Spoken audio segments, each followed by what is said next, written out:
Buenas, ¿cómo están? Bienvenidos a esta nueva edición de República de Córdoba. La columna ha estado un poco discontinuada y ahora vamos a estar haciendo el relanzamiento.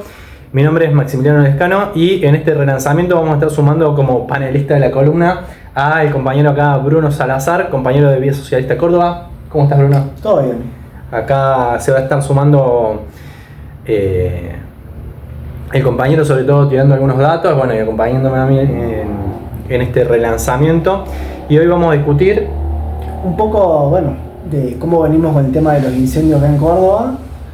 Después de de 25 años de peronismo, vamos a hacer un balance por ahí. Bien.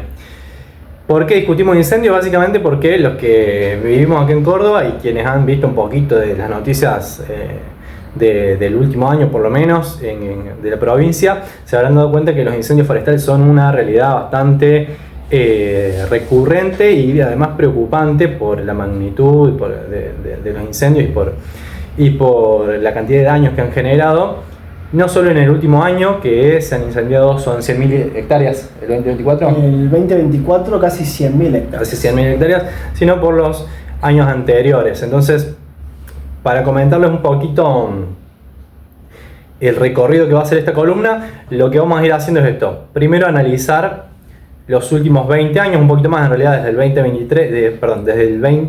el 2003 al 2024, cuáles han sido los años con menores índices de incendios y cuáles han sido los picos, los años con más incendios forestales en la provincia de Córdoba.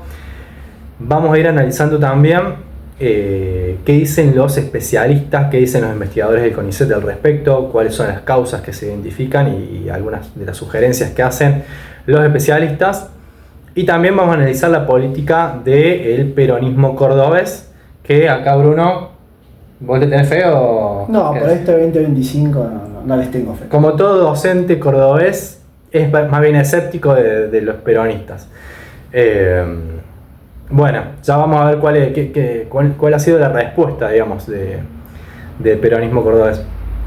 Y también vamos a analizar cuál ha sido el efecto del ajuste presupuestario que se viene llevando casi en todas las áreas a nivel nacional y qué ha pasado con el presupuesto destinado al manejo del fuego a nivel nacional, ¿sí? Y cómo ha repercutido en la provincia de Córdoba. Los que ya han venido siguiendo la columna de República de Córdoba y otras columnas del canal de Vía Socialista ya se han enterado que estamos en el contexto de un consenso liberal y eso quiere decir que la dirigencia política se ha jugado a que la crisis se deba gestionar básicamente recortando absolutamente todo, digamos, recortando gasto público en todas las áreas. Por lo tanto, el presupuesto destinado al manejo del fuego no ha escapado a esta lógica. Hacia el final lo que vamos a analizar también es cuál es nuestra propuesta, o sea, vamos a tratar de desplegar un poquito cuál es la respuesta que los socialistas ofrecemos para dar respuesta final y dar una solución integral al problema también de los incendios forestales en la provincia de Córdoba, que también se puede aplicar en el país, pero bueno, esto es puntualmente pensando en el problema cordobés de forma particular. Así que, ¿algo para agregar? No, yo diría que ya vayamos arrancando. Vamos a los bifes. Vámonos. Muy bien, vamos a comenzar entonces haciendo un repaso de 2003 a 2024. Comentanos, Bruno, un poquito los números que manejamos en estos más de 20 años, 21 años en la provincia. Bueno, las hectáreas quemadas, ¿no? Vamos a ver año por año. El 2024 casi fueron 100.000 hectáreas quemadas. ¿El último año, ok? El último. 100.000, bien. Y el 2023, bueno, ahí fue reduciendo 40, 2022 fueron como 80 y fueron reduciendo. Pero también, por otro lado, tenemos años como donde hubo mucha pérdida de hectáreas de bosque nativo, ¿no? Siempre de bosque nativo. En 2009 fueron casi 200.000 hectáreas, pero hay un pico que es en el 2020. Ahí fue el mayor, que casi 350.000 hectáreas. Claro, casi llegamos a 350.000 hectáreas incendiadas. Incendiadas, sí. Solamente en 2020, ese es el pico. 2020. Bien, ok. Casi todos los años siempre se queman hectáreas, digamos, de bosque nativo. Hay un piso de 10.000 hectáreas. Los años con menos incendios es 10.000. Los años buenos son de 10.000 hectáreas. Bueno, entre comillas, estamos hablando. Bien, 10.000 hectáreas y picos de 341.000, una barbaridad con eso de la pandemia, claro. Hay factores claramente que explican esta situación. Bien, ya vamos a ir a eso.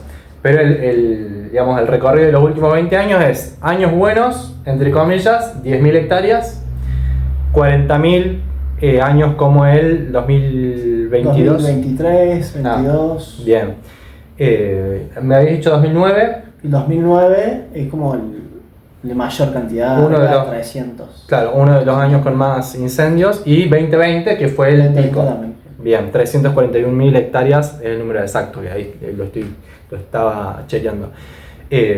Uno acá, bueno, empieza a pensar cuáles son las causas, ¿no? Claro. Hay causas ambientales, obviamente la sequía y todas esas cuestiones están, pero también está, bueno, el factor humano, está por otro lado lo que se hace algo, ¿no? El Estado. Bien, a ver, vamos a... Y también los sectores agrarios, inmobiliarios también son importantes a la hora de entender el fenómeno, ¿no? Bien, a ver, antes de avanzar con las causas, o si se quiere ahí tomando lo que decías del factor humano, cuando se habla de incendios, lo que se suele decir es que el 90% tiene que ver con la actividad humana, que no quiere decir que sea un problema individual, ¿verdad? Porque una cosa es decir que es humano, pero no necesariamente son casos aislados de gente que va a prender fuego y que desata una catástrofe ambiental. Si fuera así, los cordobeses tendríamos un problema de piromanía y es muy difícil pensar que esa es la realidad. En estos más de 20 años, ¿cuál es el saldo total de incendios? ¿Es 1,5 millones de hectáreas? 1,5 millones. Sí. 1,5 millones de hectáreas. Es difícil atribuírselo durante 20 años, digamos, ese saldo que se ha logrado en 20 años, es difícil atribuírselo a individuos aislados, ¿verdad? Entonces, lo que me comentaba Bruno recién es, hay factores humanos, pero que tienen que ver con algo más estructural. Claro, sí, como decíamos, con la especulación inmobiliaria, también el avance de las fronteras agropecuarias. Bien. Que son algunos de los factores que nombran los especialistas del CONICET, ¿cierto?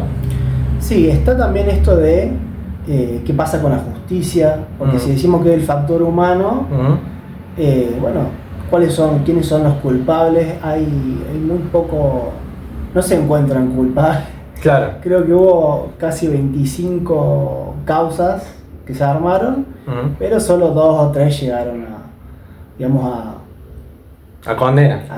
Claro, a ver, entonces, teniendo en cuenta que hay leyes que penalizan los incendios forestales, porque eso hay que decirlo, es decir, existe, así como existe la ley de presupuesto mínimo de manejo de fuego a nivel nacional, existe también la ley provincial que protege el bosque nativo y que establece penas que incluye cárcel efectiva contra aquellos que produzcan incendios forestales. En estos más de 20 años, con 1,5 millones de hectáreas incendiadas, solamente hay 25 causas y 3 condenas. Los números no cierran, digamos, 1,5 millones de hectáreas durante 20 años y solamente 3 condenas. Pareciera que la justicia está apuesta a la impunidad, o que hay un Estado que no está preocupado por desalentar los incendios, y tiene que ver un poco con lo que venimos hablando. Dijimos agronegocio y negocio inmobiliario. ¿Cómo se vinculan con los incendios forestales? Podríamos decir que es una forma de limpiar terreno para poder avanzar con los negocios. Esa es la lógica. Bien. Todo hace pensar que sí. Claro. Sobre todo el hecho de otra cosa que denuncian también los especialistas, que es que no hay un mapeo, no hay una cartografía que sea compartida con los especialistas, con la comunidad científica y con la comunidad cordobesa en su totalidad, que permita ver, por ejemplo, que no se haya avanzado en negocios inmobiliarios o con el agronegocio sobre zonas rojas que hayan sido incendiadas, que es lo que establece la ley provincial, ¿cierto? Bueno, sí, como decía Maxi, hay un grupo, por suerte, de investigadores, en este caso, investigadores del CONICET, de la UNC también, preocupados por esta temática y plantean una serie de medidas en un documento. Hay un referente que es el que más habla, se llama Lucas, un investigador. Lucas, ¿podés buscar el nombre ahí? Creo que era Erico. Lucas Erico, sí. Lucas Erico. Bueno, ellos plantean en un documento una serie de medidas. Bueno, esto de crear un sistema de alertas temprana. También, bueno, de cumplir la ley. Hay dos leyes, una a nivel nacional y otra provincial, como vos comentabas. Y bueno, que reclaman en esas leyes que se cumpla la cuestión del presupuesto.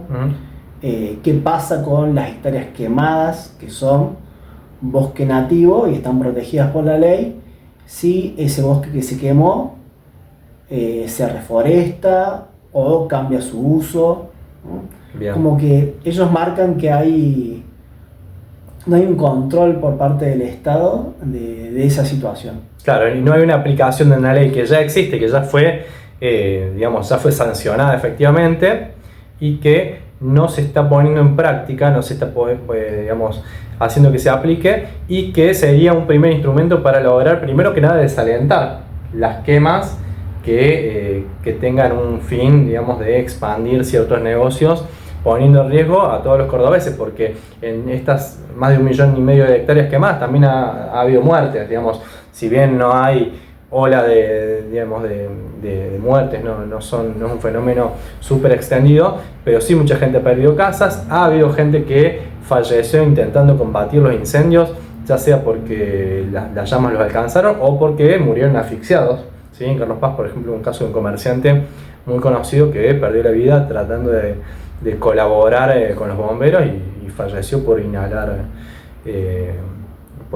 el humo del incendio. Pero además, lo que tenemos es un Estado que pareciera, hacer la vista gorda y alentar a esto que, como venimos diciendo, no parece ser producto de individuos. Sin embargo, la aplicación de la ley cuando se lleva a cabo solamente parece identificar muy rara vez a gente aislada, cuando los números son bastante contundentes e indican que es un problema bastante más estructural, ¿cierto? Bien. Sobre las posibles soluciones vamos a ir avanzando en breve, así vamos viendo, qué solución, qué manera hay de hacer frente a un problema tan grave y tan extendido en nuestra provincia.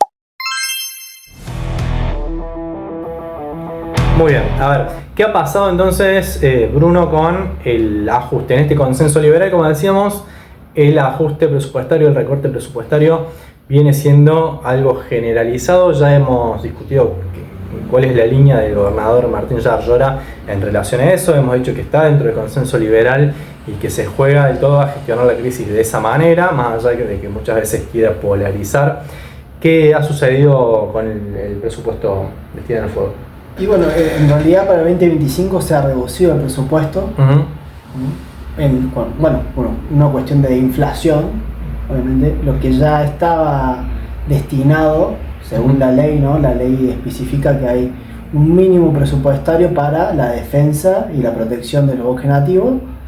Es el mismo presupuesto que el año anterior, pero con la inflación también se ha comido ese presupuesto, repercutiendo también en las medidas de prevención. Bien. 2024, el recorte o la subejecución del presupuesto, ¿a qué nivel llegó? Y en el 2024 el presupuesto era de casi 12.000 millones. Bien. Pero los gobiernos nunca lo ejecutan en su totalidad. Bien. No terminan usando el dinero que es para eso, no sé para dónde se irá después. Bien.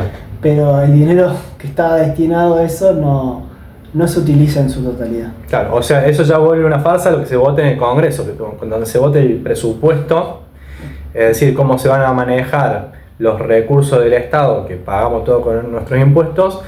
finalmente termina subejecutado y en 2024 fue de 40%, o sea, se ejecutó solamente un 40% del presupuesto destinado al manejo del fuego. Hay que aclarar que el gobierno de Alberto Fernández había subejecutado un monto parecido, digamos, un porcentaje similar. Sí, o sea, es una tendencia de todos los gobiernos. Claro. Tanto peronista, digamos, más allá de los discursos. Más allá del discurso y el humo que tiran, claro, hacen lo mismo. Ahora lo del humo es literal, digamos, por el tema del fuego. Ok. ¿Cómo repercute entonces el problema de la subejecución de presupuesto? Porque obviamente no todo se resuelve con plata, pero hay cosas que necesitan de recursos y de dinero. Lo que plantean los especialistas de CONICET es algunas cuestiones que pueden sonar obvias, pero lo vamos a desarrollar un poquito para que se entienda. A ver, particularmente el problema de los mecanismos de alerta temprana de fuego se han ido desarticulando o han quedado solamente a cargo de gente que hace esas tareas de forma voluntaria. El problema de los mecanismos de alerta temprana o la importancia de los mecanismos de alerta temprana en realidad es que el fuego siempre es más fácil controlarlo antes de que se desboque, es decir... claro, la necesidad de contar con vigilantes del bosque nativo que pueden, identificar si hay algún incendio o algo para actuar rápidamente y terminar con eso, ¿no? Claro, o sea, no solamente es importante desalentar los incendios, sino además poder identificar los focos apenas se inician, ¿sí?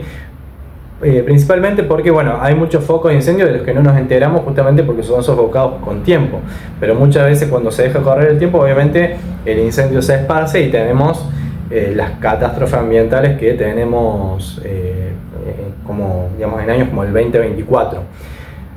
De hecho el 2024 el gobierno provincial declaró a Córdoba como zona de desastre, o sea, estamos hablando de un fenómeno que estatalmente por lo menos se reconoció digamos que ha tenido una gravedad bastante importante y por eso la categoría que le ponen, ¿no? Sí, hace unos meses, ¿no? Sí, así, exactamente.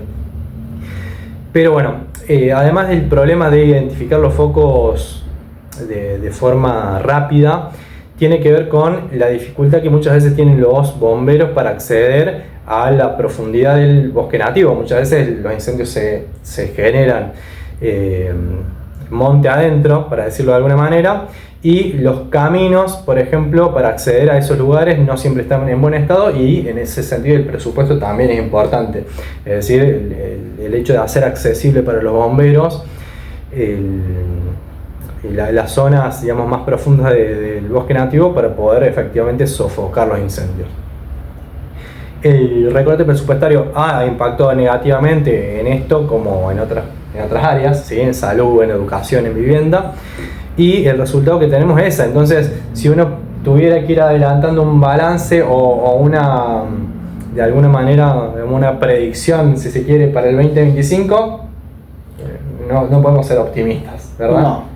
Más cuando lleguemos a las épocas de sequía. Ahora está lloviendo, estamos en enero, pero está lloviendo.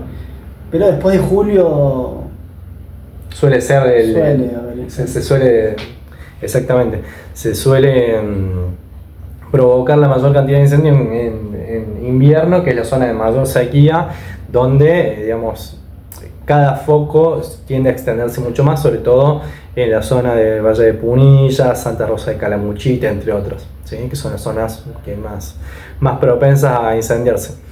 Bien, otro gran problema que mencionaba Bruno antes era el tema del desarrollo urbano, porque no solamente porque muchas veces se incendia para liberar el bosque nativo, sino por el problema de los residuos urbanos, ¿verdad? El mal manejo de residuos urbanos lo que desencadena son incendios básicamente porque se tiende a resolver, entre comillas, de mala forma el problema de los residuos urbanos quemando, ¿no? Con la quema de residuos urbanos, lo cual genera obviamente focos de incendios que termina como terminamos el 2024. Por lo tanto, si tuviéramos que empezar a desarrollar una propuesta de salida, ¿sí? Tendríamos que empezar primero por el aumento presupuestario, podríamos decir. Sí, exigir que se cumplan las leyes. Hay una serie de medidas, sería la primera esa. exigir que se cumplan las leyes, también la planificación de la urbanización. Bien, a ver, Las entonces, sierras. que se cumplan las leyes que ya se han sancionado, es decir, la de presupuesto mínimo para el manejo del fuego a nivel nacional y la de ordenamiento territorial en la provincia para que haya un mapeo de las zonas de alto riesgo y para que se desaliente efectivamente que haya negocios inmobiliarios o agroganaderos en zonas incendiadas, que es lo que establece la ley, ¿sí? De forma tal que se desaliente negocios que vayan en contra de de la integridad ambiental de la provincia. Lo otro que mencionabas era... Bueno, la planificación de la urbanización. Bien, planificación de la urbanización. Es algo que es curioso porque hicimos otra columna anteriormente en República de Córdoba donde hablamos del desarrollo urbano y del déficit habitacional. El boom inmobiliario y esta dinámica voraz del negocio inmobiliario no ha tenido como resultado, no ha tenido buenos resultados en el sentido de que no ha resuelto el problema del déficit habitacional. Lo hemos explicado en otra columna, la pueden ir a ver, pero el 40% de los cordobeses padecemos el déficit habitacional, es decir, viven en cohabitación, viviendas precarias o más de una familia en la misma casa, o directamente viven en la calle o en barrios donde se vive en casa de chapa, en casillas o ranchos, ¿sí? Entonces la cuestión de planificación urbana, que es algo que está en la propuesta central de los socialistas, es algo central, ¿sí? Así como la planificación de la producción, porque lo agroganadero es algo muy importante en nuestra provincia y en nuestro país, pero no puede ir en detrimento de la sociedad en su conjunto. Bien, entonces otro punto sería eso, digamos, el tema de la planificación urbana y la planificación de la producción para hacerlo armónico y para que además resuelva los problemas sociales, que es lo que nos está haciendo. Bien, otro punto sería... Bueno, y también el manejo de los residuos. Bien, el manejo de los residuos que decíamos antes. Pueden ir a leer a la página de Vía Socialista la propuesta que en este caso es la nota que está escrita por el compañero Claudio Macor, si mal no recuerdo, que habla de cómo generar empleo y evitar incendios en la provincia de Córdoba. A grandes rasgos, les hago un resumen muy escueto. Lo que plantea es cómo tomar residuos orgánicos urbanos y convertirlos en biodiesel, en biogás y biofertilizantes, ¿sí? En biocombustible y biofertilizantes, de forma tal de que no solo gestionemos mejor los residuos urbanos y evitemos incendios, sino que además generaríamos puestos de trabajo, ¿sí? Así podríamos resumir la propuesta de los socialistas para el manejo del fuego y para prevenir incendios en la provincia de Córdoba. Los peronistas y los liberales han demostrado que no están muy interesados o que son cómplices, digamos, de los negocios que necesitan de este arrasamiento del bosque nativo con todas sus consecuencias para poder lucrar a costa de lo que sea. Por lo tanto, la salida es socialista. Claramente, sin ninguna duda. ¿Algo más para agregar, compañero? No. Listo, cerramos acá entonces. Los invitamos a dejar su comentario, su like, a compartir el video, a seguir, si no están siguiendo todavía, a suscribirse al canal de Vía Socialista y a dejarnos también, ¿por qué no?, alguna propuesta para las próximas columnas. Nos despedimos y será hasta la próxima, compañero. Hasta la próxima. ¿Qué tal? Bye.